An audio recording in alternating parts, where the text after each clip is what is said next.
Okay, good afternoon, everyone. Thank you for attending my talk. It's an honor to again be speaking at Black Hat. So today I'm going to talk about my research on WPA2, and in particular how we managed to break the protocol.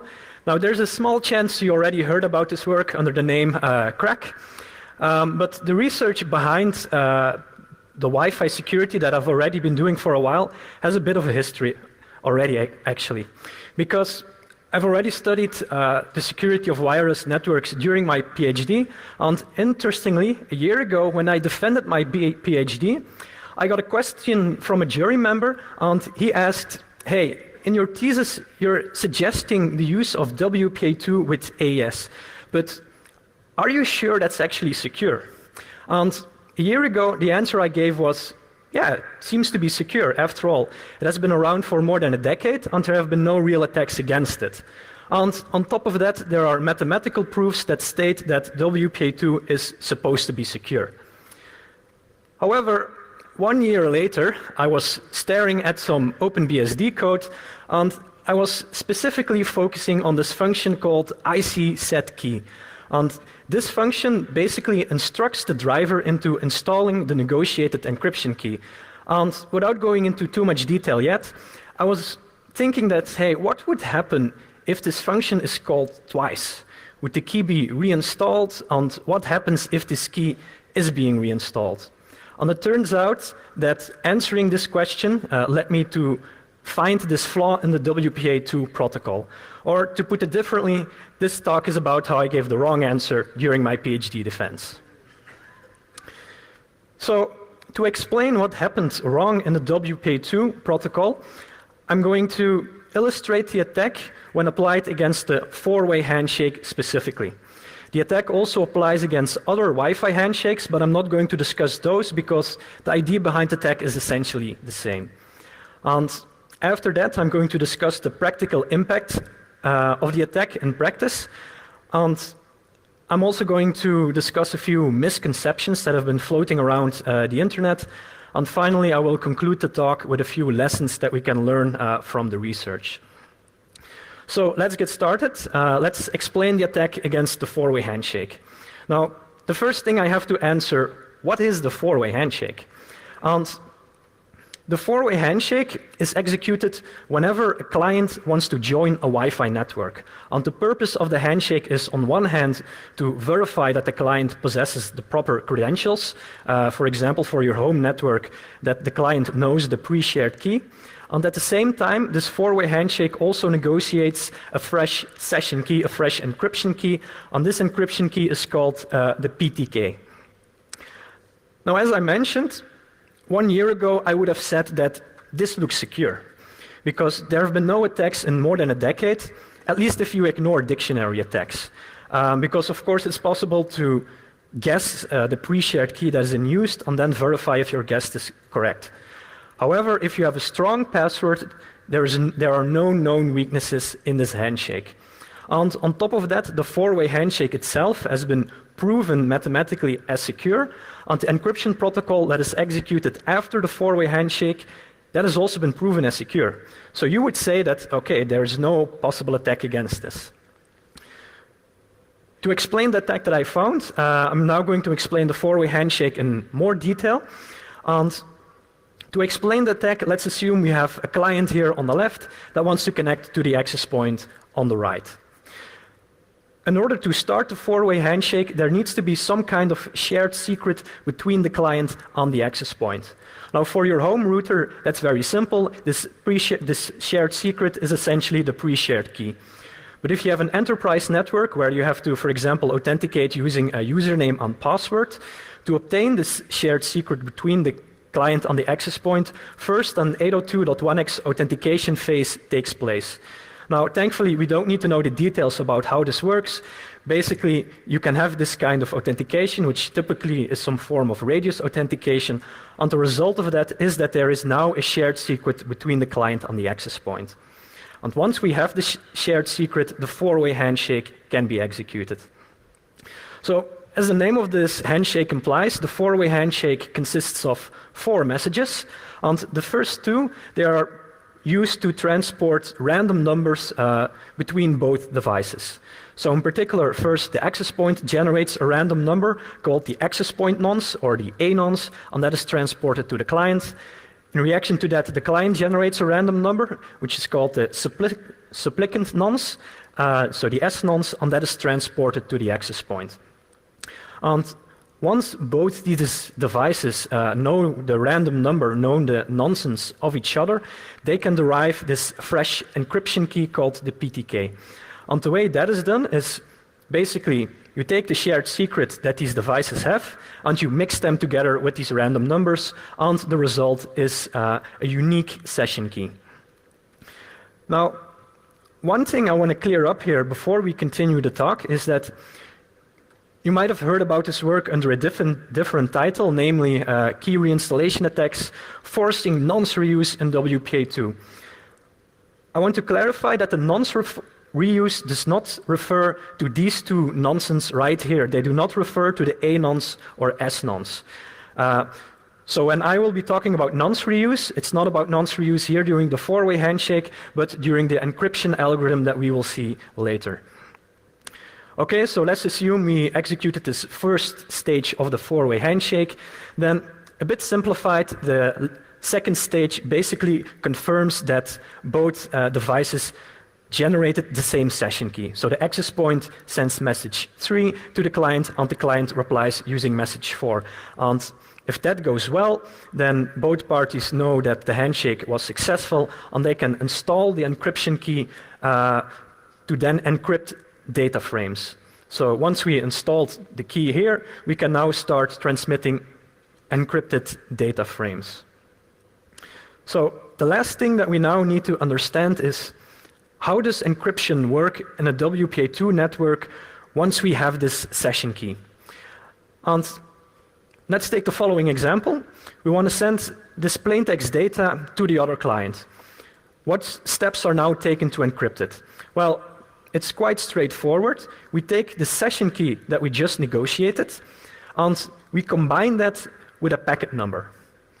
And that packet number is incremented by 1 for every packet that is transmitted. And this packet number is also called the nonce. And the idea is that by combining the session key with this packet number that always increments by 1, is that you get a unique per packet key that should only be used once. And then this unique per packet key can be used to decrypt the plaintext we are trying to transmit. And here the encryption process is quite simple.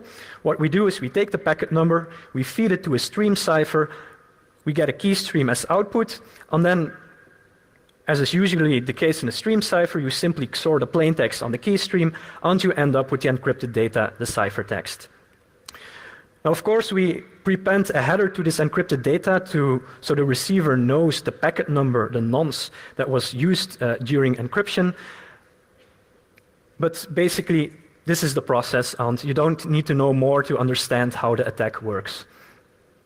Now, the thing that is essential in this construction is that the packet number, the nonce, is never repeated. Because if this nonce is repeated, it means that the same per packet key is generated. And in turn, if the same per packet key is generated, this means the same key stream is used again.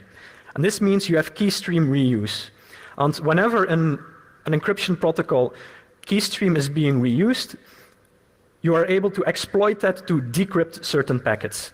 And depending on the specific encryption algorithm being used, that can in turn be abused to forge packets, but that depends on encryption algorithm. In general, if there is nonce reuse, if there is keystream reuse, you can start decrypting packets.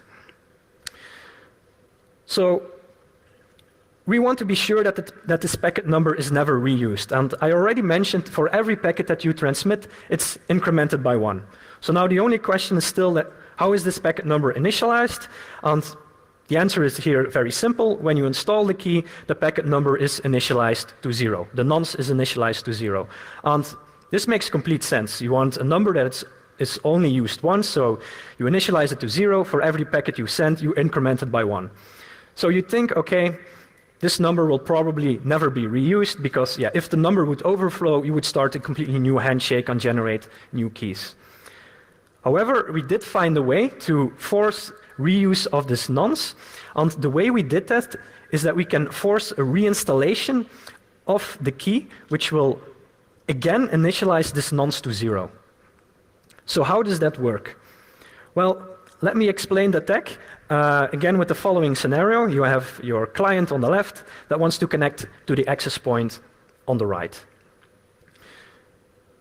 And of course, we're going to assume that now there is an attacker between them. And the first step that the attacker needs to accomplish is that it needs to obtain a so-called channel-based man-in-the-middle attack.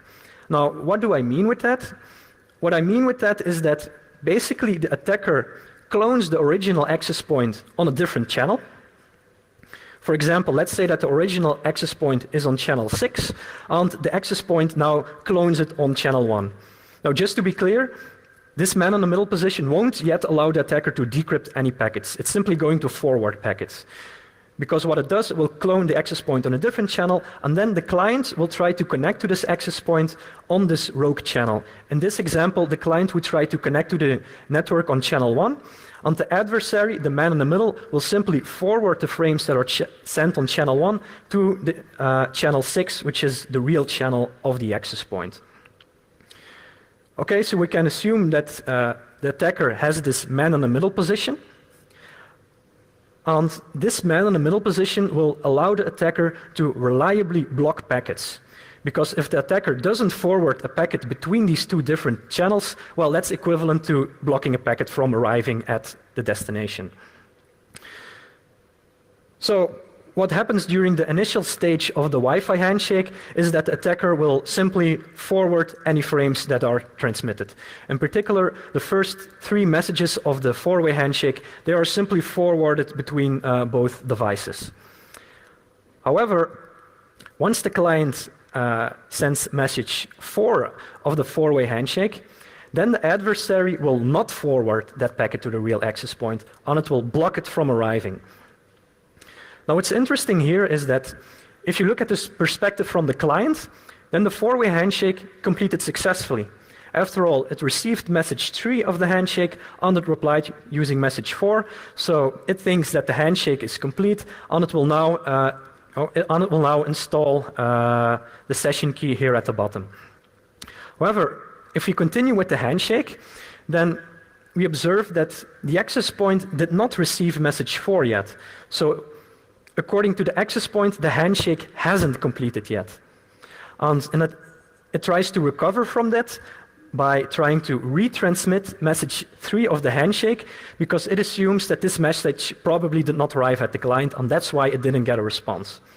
So the access point retransmits message 3, and in turn, the client accepts this message, and it replies using a new message 4.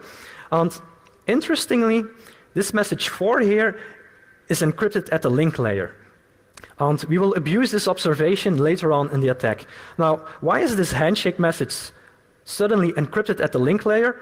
Well, these handshake messages, they are essentially normal data frames. And well, we installed the encryption key, and this is a data frame. So of course, we're going to encrypt this data frame. Okay, so the client received this retransmitted message 3, and it replied using message 4, and the standard clearly states that whenever you receive a message 3 and replied using a message 4, you have to reinstall the session key.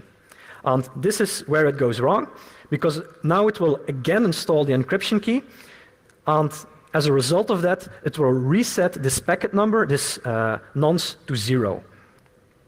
And what happens now, if the client sends a data frame, this data frame will again use a packet number of 1.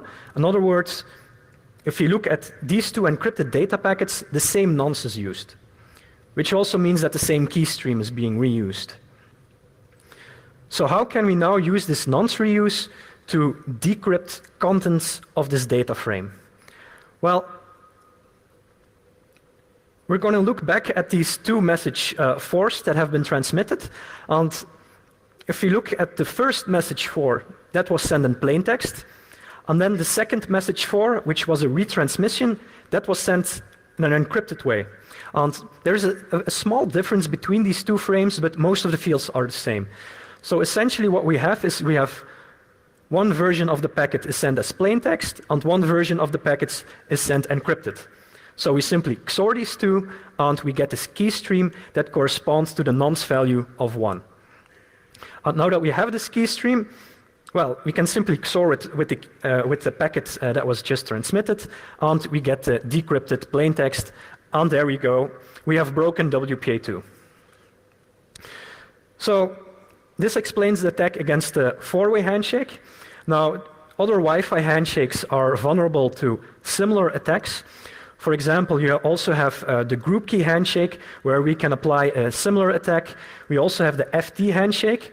The FT handshake is used when you roam from one access point to another access point of the same network. And you also have the peer key handshake, which is used when two client devices are directly communicating with each other.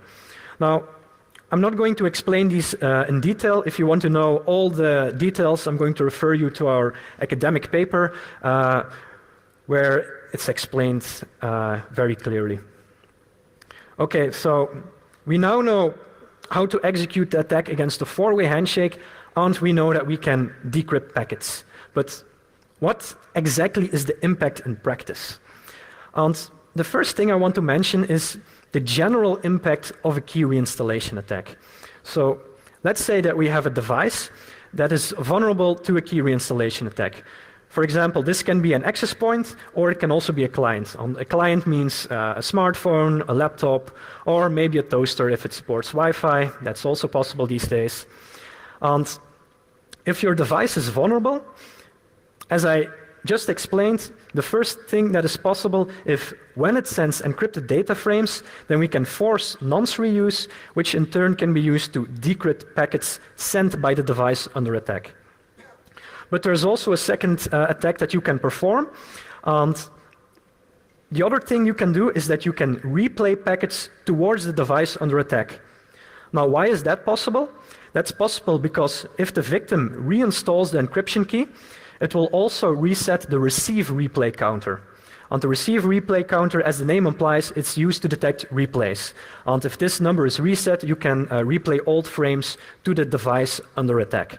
So these are the two general consequences of a key reinstallation attack. Now, the impact of the attack is quite tricky to describe because it depends on a lot of factors. So I'm now going to discuss all these factors. And the first factor is that the impact depends on the specific encryption algorithm that you are using. And the most widely used encryption algorithm in a Wi-Fi network is AES-CCMP. And if this encryption algorithm is used, then the impact is in a sense limited to decrypting and replaying frames, and you cannot forge frames. So in a sense, we're lucky that this is the most widely used one, because here the impact is at least a bit limited. Because if you were still using the older WPA-TKIP encryption protocol, then the ability to decrypt frames in turn enables an attacker to recover the authentication key, which here is called the message integrity check key. What this key allows you to do is it would allow you to forge packets that appear to be transmitted by the device under attack. So if you would attack a client, you can forge packets that are sent from the client to the access point.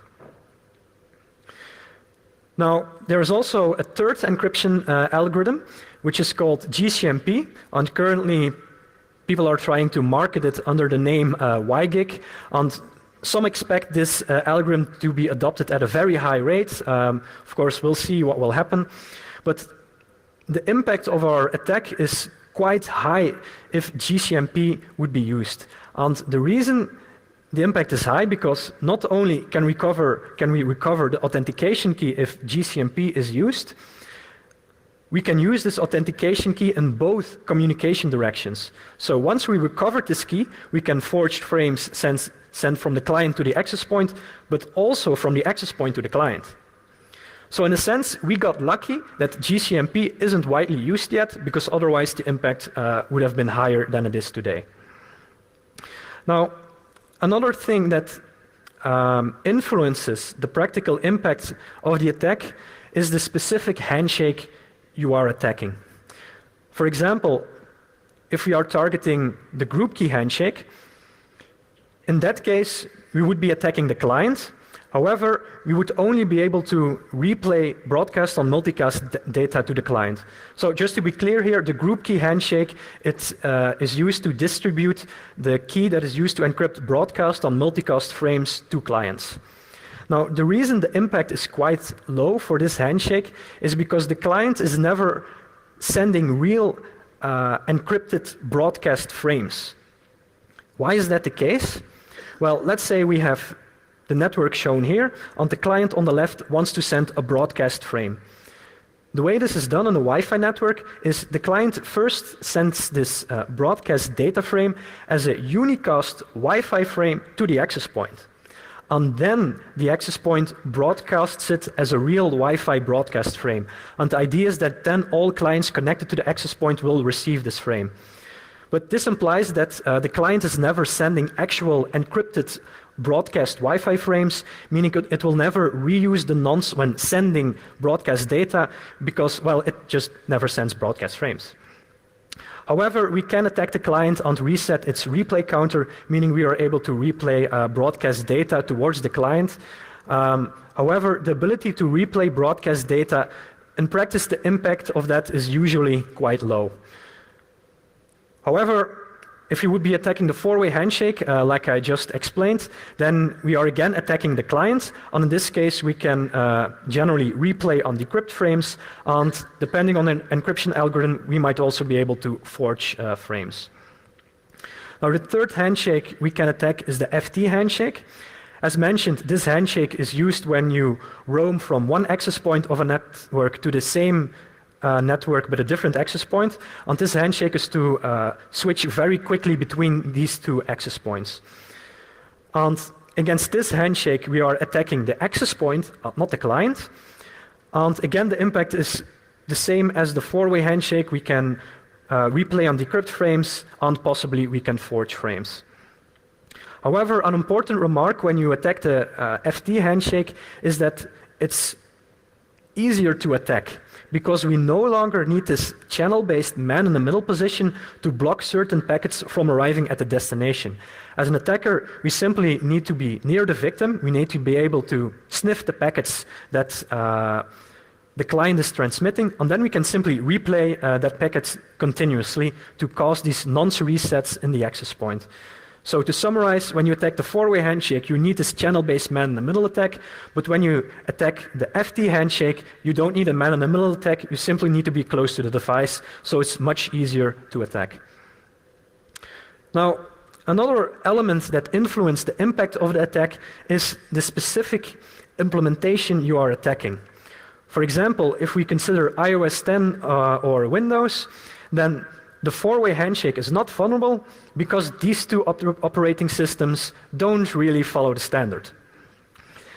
And in particular, they do not accept and process retransmissions of message 3 of the handshake. And as a result, you can't apply the key reinstallation attack.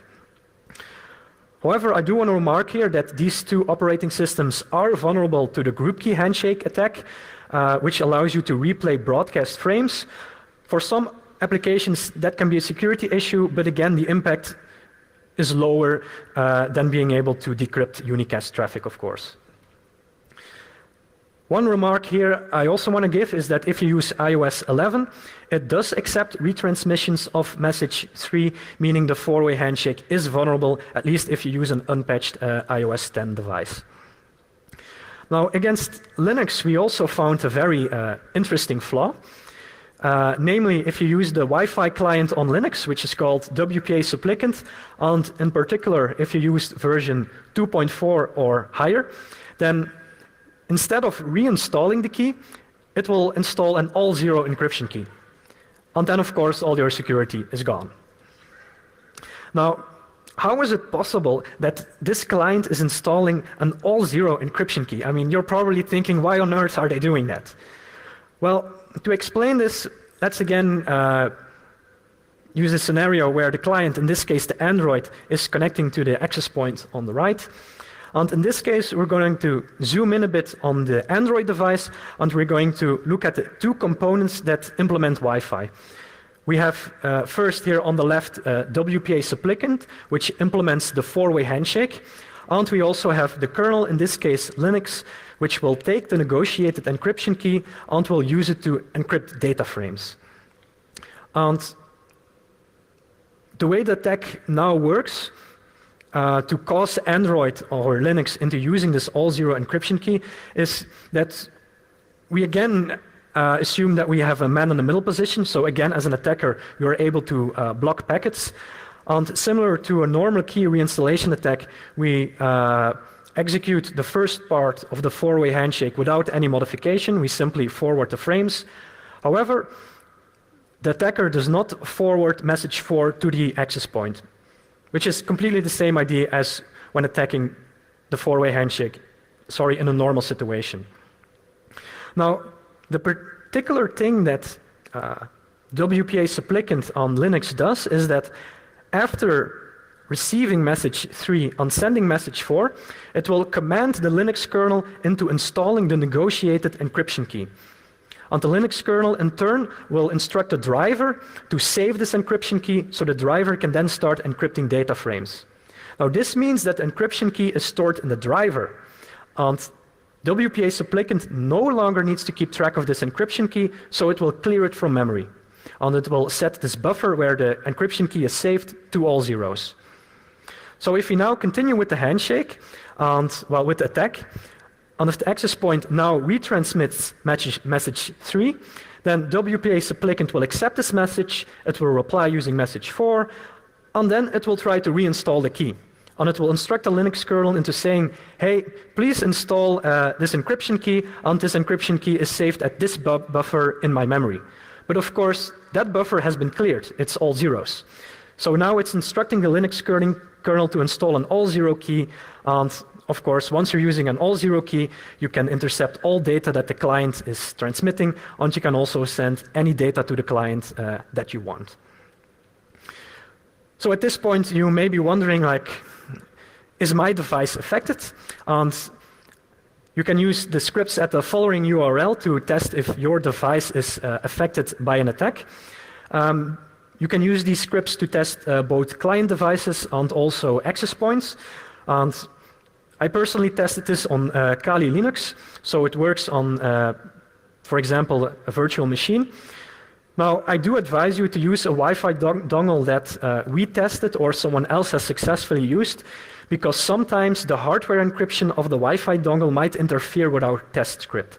So if you use these scripts, try to disable hardware encryption and use a Wi-Fi dongle that we tested, because otherwise these scripts might not be reliable.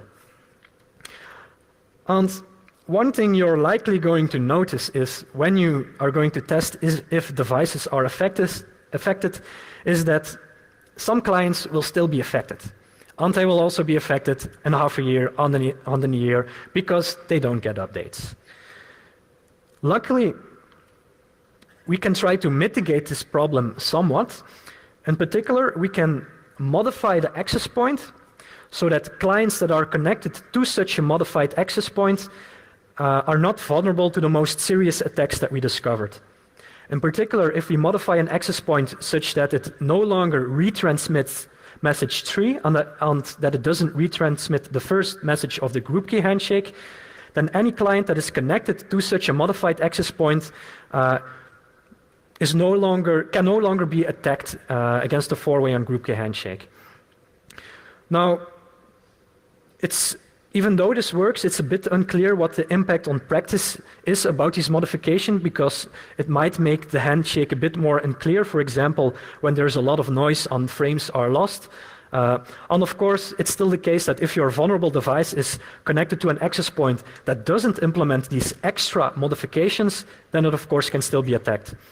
But for example, if you're a hospital and you can't update your client devices, then modifying your access point in this way is one option to greatly reduce the impacts of our findings. Okay, so when I was reading the internet about my research, I discovered a lot of misconceptions and discussions about the attack, so I'm going to discuss a few that I encountered. And one of the first misconceptions that I saw is that it was claimed that you only have to update the client or the access point. Now, of course, if your access point implements these extra modifications that I just mentioned, then you can get away with only updating the access point. However, most updates of Wi-Fi access points simply fix the flaws in the access point and they don't include these extra countermeasures. So in general, you need to update both your access point and your client if they are vulnerable. Another remark that is often made is, yeah, it's a nice attack, but you need to be physically close to the victim on the network in order to pull off this attack. But that's not really the case, because we can use special antenna to be able to manipulate a Wi-Fi network that is quite far away. For example, researchers have shown that they can connect to a network that is up to 2 miles away. And if we looked at leaked NSA documents of Snowden, then the NSA also made their own custom antenna, and in their slides they mentioned that they were able to attack a Wi-Fi network up to 8 miles away. Of course, they had a clear line of sight, but if the NSA can do it 8 miles, we can surely do 2 miles. Another misconception that I heard is that as the attacker, you need to be able to connect to the network yourself. You need to be somehow associated to the network you're trying to attack, which in practice would mean you have the password of the network. But this is not the case. You don't need to know anything about the network. You simply need to be close enough to the victim and to the access point, and then you can carry out the attack. So another important remark is that you might say that, okay, you can decrypt data frames that are sent right after the 4-way handshake, but in general, when you just connect it to a network, your device isn't really sending interesting traffic. I mean, it's sending ARP requests, it's sending DHCP packets, but there is no useful data at that point of the connection. However, what we can do is we can first let the victim connect to the access point. The victim will start surfing the internet, and at that point, when it's already actively connected to the internet, when it has open TCP connections, what we can do then is we can de-authenticate the Wi-Fi client from the network, and then all operating systems will immediately try to perform a new 4-way handshake. And this 4-way handshake is performed while the TCP connections are still open and running. And in this case, the 4-way handshake then completes, and immediately after that, the client will send any queued data of these TCP connections, and we can use that to then decrypt interesting data frames. So to summarize, we can trigger these 4-way handshakes whenever we expect the client to send interesting data. Another misconception is that if you attack the 4-way handshake, you need to obtain this special channel-based man-in-the-middle position. And you might say, yeah, but that might be hard to do, because in order to trick the client into attacking your rogue access point, you need to have a high signal strength. However, there's a way to work around this, because as an attacker, we can send special channel switch announcements, which force the client into connecting to the access point on a different channel. So we can basically instruct your device, hey, I'm the access point, I'm now on this different channel, and you need to use this different channel. So we can send the special frames to command the client into connecting to a rogue access point, and this does not rely on the signal strength that we as an attacker have. Now, another remark is that, okay, implementing these attacks is hard, and I can agree with that. You do need to have some background in order to implement these attacks, but once you have written the script, well, then you can just execute the script and everyone can perform the attack. It's the same with a tricky 0J or a tricky buffer overflow. Yeah, it can be time consuming to write, but once it's written, you can just execute the script and start carrying out attacks. Then some final misconceptions, and I personally found these the most strange ones, is that I sometimes read that, yeah, if you use AES-CCMP, then you don't really need to worry. But as I explained, if you use AES-CCMP, it's still possible to decrypt frames and to replay frames. The only thing that is not possible if you use AES-CCMP is to forge packets. Another remark is that enterprise networks, so those that use 802.1x authentication, for example, with a username and a password, that they aren't affected. But that's not the case because in practice, every protected Wi-Fi network is affected because all of them at one point when connecting to the network, they will use the four-way handshake, meaning they can be attacked. Now, then there are also other people who say, wow, this is very serious, this is the end of the world, but let's not get carried away. Yes, this is a serious vulnerability. It is also very surprising because we had these formal proofs, yet now it's still vulnerable. I think that's the most interesting part really about this work. These protocols were mathematically proven to be secure, yet we still found an attack. So yeah, we have to patch this, but let's also not get carried away with saying that this is the end of the world. It's not. So as the final part of the presentation, I'm going to discuss a few lessons that we can learn from this research. And well, I already mentioned the first one is that the four-way handshake was proven to be secure, and the encryption protocol after it, in particular AES-CCMP, that has also been proven to be secure. But interestingly, when we combine both of these technologies, then things go wrong. And what goes wrong is that this encryption protocol, its precondition is that a particular nonce value should only be used once. However, when you combine the encryption protocol with the four-way handshake, then we can void this assumption and cause this nonce value, this packet number, to be reused, meaning the proof of the encryption protocol no longer applies. Another remark regarding these formal proofs is that a different way to look at it is that the proof of the four-way handshake did not model these retransmissions of message 3 of the handshake. So you can also say that the abstract model that was used in these proofs didn't really reflect reality. And there's a nice quote describing this by Einstein, where he said, in theory and practice are the same, which in this case you interpret as, yeah, it's been proven correct, so surely in practice we're secure as well. But of course, we as hackers know that in practice things can always still go wrong, as we have shown here.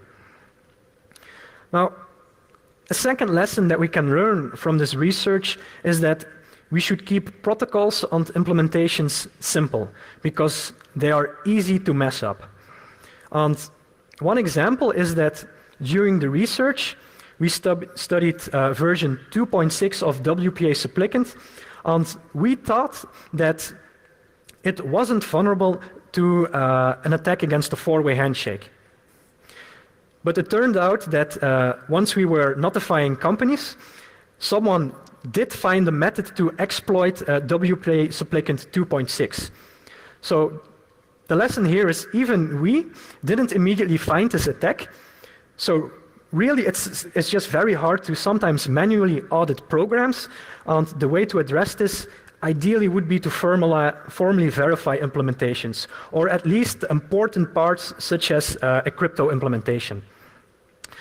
Another example here is that another vulnerability that was discovered is that when the four-way handshake is used to rekey the session key, then we found that host APD, which is the access point used, an open source access point, then it reused the previous anonce value. And we also discovered a popular client. I'm not going to name them yet because I think they still have to patch it. They also reuse the S-nonce, so the supplicant random number. And recall, the anonce and the S-nonce, they are the random numbers that are combined with this pre-shared key to derive a unique session key. Now, of course, if during your rekey you are both using exactly the same random number as before, then you will renegotiate exactly the same key, meaning you will again have key reuse. So this is actually quite a strange situation, because normally people recommend to regularly rekey your session key, because this is supposed to make attacks harder.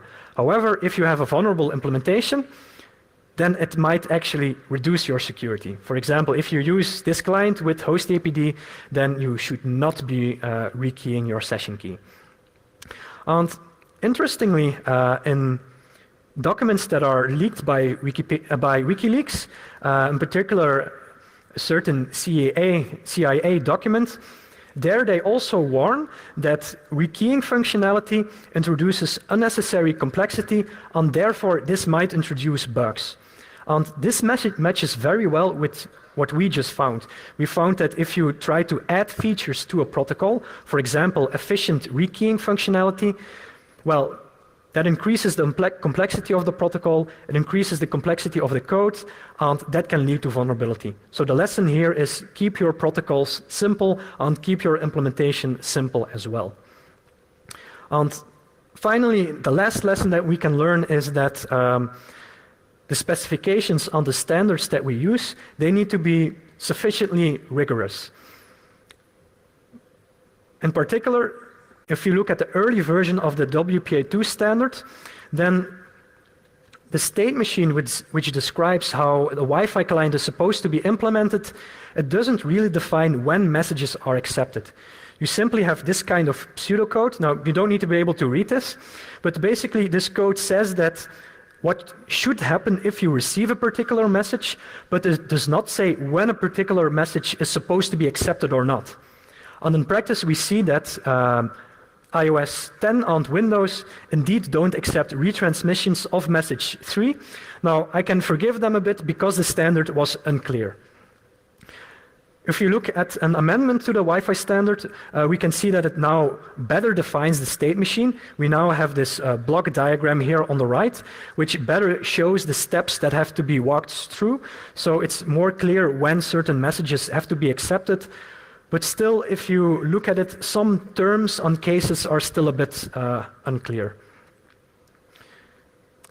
Okay, so before I finish the talk, I want to make one last remark. If there are people, if there are university people, researcher in this audience, and if you are working on security protocols, then consider submitting your work to this conference. It is specifically aimed to testing the security of security protocols implementation. So if you work in academia, look up this workshop. With that, I conclude the talk. Thank you all for attending, and if you have questions, feel free to ask.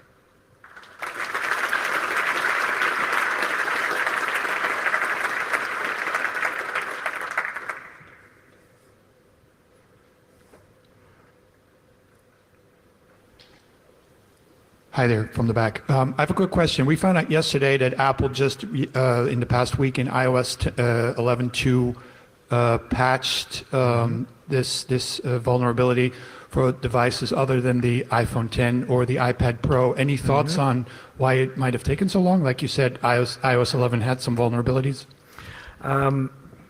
I don't know why it has taken so long. Maybe they use a different implementation, because I do know the difference between iOS 10 and 11 is that iOS 10 doesn't accept retransmissions of message 3, while iOS 11 does. So maybe there are some implementation issues, that the code is different. But of course, I don't know the details about the code that Apple is using. So.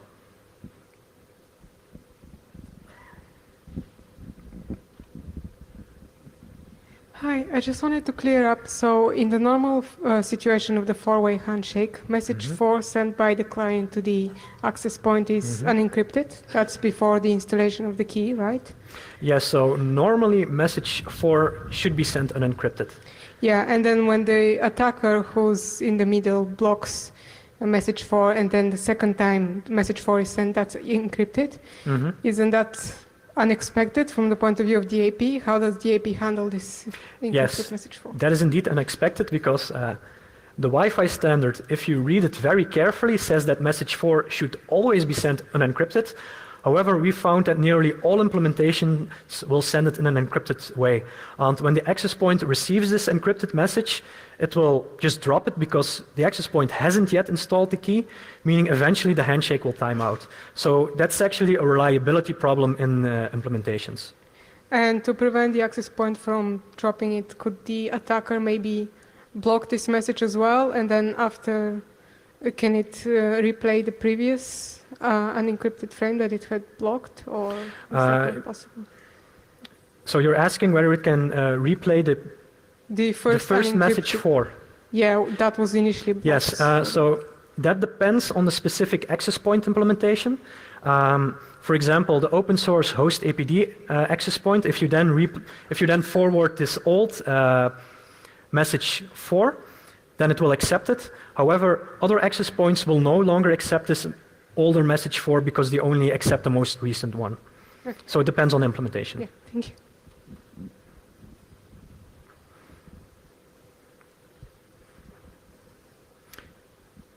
Any other questions?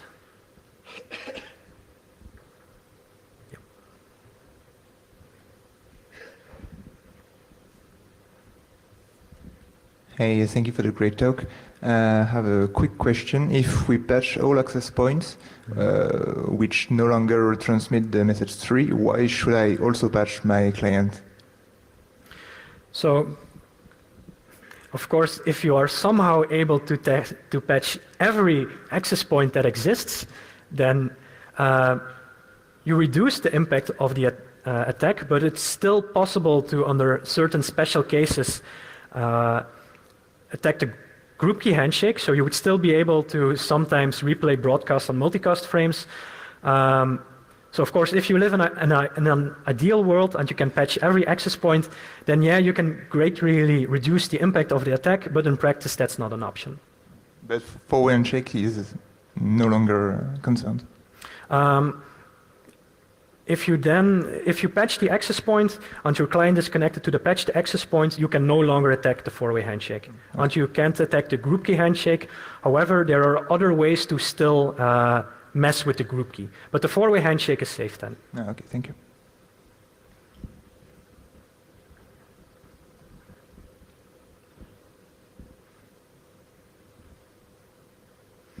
No more questions?